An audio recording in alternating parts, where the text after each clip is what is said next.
I've covered ways the IRS could get a hold of you, but now I want to cover the ways you can get a hold of the IRS. Hi, I am Juliana, and I am an enrolled agent living in Texas. I have a background at the IRS doing auditing as well as a master's in taxation. I like to cover my experiences at the IRS as well as things you may encounter with the IRS or in tax in general. If any of that interests you, then come along. There's a couple different ways you can get a hold of the IRS, and it mostly depends on the reason you need to talk to them. If they've sent you a letter, that letter should have the different ways that are best to respond to that situation. Mail would be the most likely way if you received correspondence from them. However, sometimes they provide a phone number that isn't the main line that you can get a hold of a specific department or a specific person. If you haven't been communicated with already and you just have to communicate with them, then the best way is probably to call.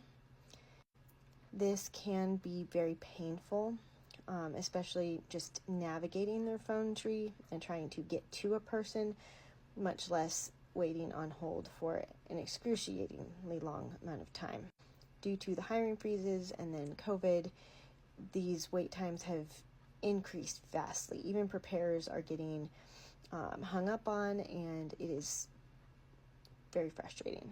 But if you are able to get to a person, then that is one of the best ways to get questions answered. And do believe the CSR when they say they can't see an answer in the account, they probably can't see the answer in the account. They are often very vague about what information is shown. They probably don't know why your return is being delayed. They may have more information than they're sharing, but they probably don't have good reasons for you. There are other ways also, depending on the department, you can send mail. The IRS's website has a list of different departments and their addresses. Some departments you can fax things to. And there's also a walk-in office in almost every major city. I believe since COVID, you now need to make appointments for most of them, if not all of them, before you just show up. And then you can meet face-to-face with the person who can research your account, discuss things with you, take payments, print letters, hand you stuff, remail letters, and things like that. You also can pay a representative to call in for you.